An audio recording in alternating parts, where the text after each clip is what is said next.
Indore crime branch ने शहर में 9 अलग टीमें बनाकर एडवाइजरी कंपनियों पर छापेमार कार्रवाई की थी, जिसमें अब तक 5 कंपनियों के खिलाफ एफआईआर दर्ज विजयनगर और लसूड़िया पुलिस ने की है। फिलहाल क्राइम ब्रांच ने अब तक की कार्रवाई में एडवाइजरी कंपनी के मालिक, संचालक सहित 8 आरोपियों को गिरफ्तार किया है। जैसा कि आप सभी लोग जानते हैं, इंदौर शहर आर्थिक गतिविधियों के मामले में देश में दूसरी आर्थिक राजधानी के रूप में जाना जाता है। आजकल स्टॉक मार्केट के जरिए शेयर्स में बहुत सारे लोग इन्वेस्टमेंट करने को तैयार रहते हैं। इसी का फ़ायदा लेते हुए हमारे शहर में बहुत सारी एडवाइज़री कंपनियां संचालित हो रही हैं।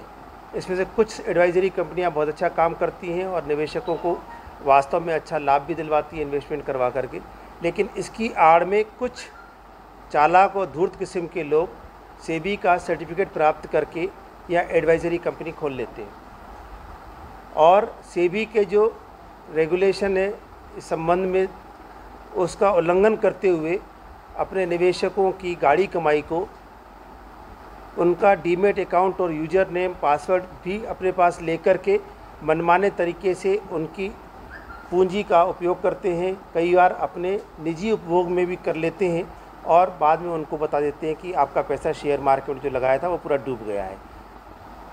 निवेशकों को वो कोई स्टेटमेंट भी नहीं देते, ये भी नहीं बताते कि उनके लिए उन्होंने क्या शेयर्स, कौन से शेयर्स लिए थे और उसमें क्या हुआ, कैसा हुआ।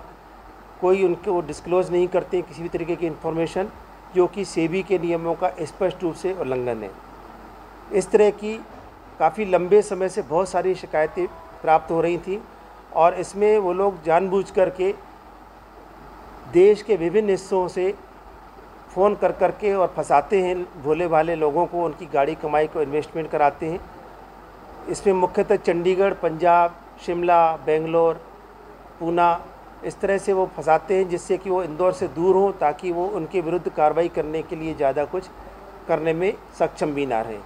साथ ही ये लोग रजिस्टर्ड एड्रेस कुछ और होता है और संचालन कहीं और से करते हैं, ताकि यदि कोई आदमी इनकी ढूंढता हुआ आए भी तो इनको ढूंढ ही ना पाए। तो इस तरह की बहुत सारी शिकायतें मिल रही थी। तो एसपी हेडक्वार्टर श्री सूरज वर्मा के नेतृत्व में यहाँ पर एडिशनल एसपी क्राइम और एडिशनल एसपी विजयनगर जोन 2 के नेतृत्व में एक टीम का गठन किया गया। सभी आवेदन पत्रों का बारीकी से अध्ययन कर करके कल 25 जुलाई को टोटल 6 कंपनियों पर एक साथ रेड की गई, जिसमें हमारे विजयनगर लसूड़िया थाने का बल, कंट्रोल रूम का बल, कुल मिला के 150 से अधिक पुलिस कर्मियों की टीम बनाई गई थी, जिन्होंने एक साथ एक ही समय पर रेड की। 6 कंपनियों के ऊपर रेड की गई। इसमें से 5 कंपनियों के कार्यकलाप संदिग्ध थे और उनके पास सेबी के नियमों के मुताबिक सही तरीके से रखरखाव नहीं था, संधारण नहीं था अकाउंट्स का, और निवेशकों के डीमेट अकाउंट और पासवर्ड उनके पास थे। उनके जो कर्मचारी वहाँ रह रहे थे, जो सेबी का नियम है कि जो भी इस चीज़ को हैंडल करेगा वो कम से कम पोस्ट ग्रेजुएट होना चाहिए फाइनेंस या बैंकिंग के किसी भी शाखा में, वो भी नहीं थे। बहुत सारे कर्मचारी अंडर ग्रेजुएट थे और जो संचालक जिनके नाम से लाइसेंस था या सर्टिफिकेट था वो वहाँ पे थे ही नहीं, या फिर जिस पते पर रजिस्टर्ड कराई गई थी उस पते पर उसका संचालन होना नहीं पाया गया। इस तरीके से 5 कंपनियों के खिलाफ अपराध पंजीबद्ध किए गए हैं, 4 विजयनगर थाने में और 1 लसूड़िया थाने में किया गया। कुल मिलाकर के 8 आरोपियों की गिरफ्तारी की गई है, जो उनके संचालन कर रहे थे वहाँ पे। उनके या तो प्रोप्राइटर थे या फिर उनके एडमिन या अकाउंटेंट थे। कुछ लोग इसमें अभी फरार हैं, उनकी बारीकी से तलाश की जा रही है। इसमें मूलतः जो धारा है वो 420 ही है, इसके अलावा 406 भी है और हमारे मध्य प्रदेश का एक एक्ट है, मध्य प्रदेश के निक्षेपकों के हितों के संरक्षण अधिनियम, इसमें धारा 6(1) के अधीन भी चार्ज किया गया। फ्रॉड इसमें अभी तो हमारे पास जो आवेदन थे उसको अगर जोड़ा जाए तो ये भी लाखों में है, लेकिन मैं ऐसे उम्मीद करता हूँ कि जब आपके माध्यम से इसका प्रचार होगा तो बहुत सारे ऐसे लोग भी सामने आएंगे जिनके पैसों को भी इन्होंने काफ़ी हेराफेरी की होगी। तो ये अगर करोड़ों में चला जाए तो कोई आश्चर्य नहीं होना चाहिए।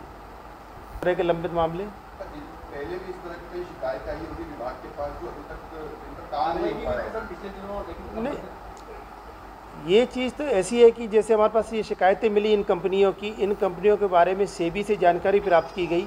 सेबी से जो जानकारी मिली उसके बाद इनके यहाँ रेड करके और देखा गया तो ये स्पष्ट रूप से सेबी के निर्देशों का, नियमों का उल्लंघन करते हुए पाए गए, इसीलिए इनके खिलाफ मुकदमा कायम किया गया है।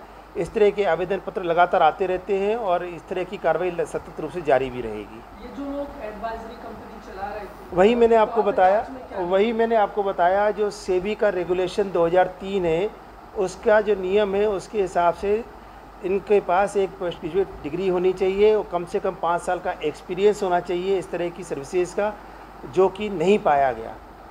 सर जो लोग कंपनी बनाते हैं, जो लोग चला रहे हैं इंदौर को, इंदौर के या बाहर के है भी कोई क्रिमिनल रिकॉर्ड रहा है या पढ़े लिखे हैं? ये सब चीज़ें अब आगे इन्वेस्टिगेशन में पता चलेंगी, अभी से इतना सब पता नहीं है। और ये जिसमें जो संचालक है वो मूलतः इंदौर के ही रहने वाले हैं या फिर उनके इंदौर के ही एड्रेस है। ये बड़ा गिरोह और अन्य शहरों में भी संचालित हो रहा होगा तो उनके खिलाफ भी जरूर कार्रवाई की जाएगी।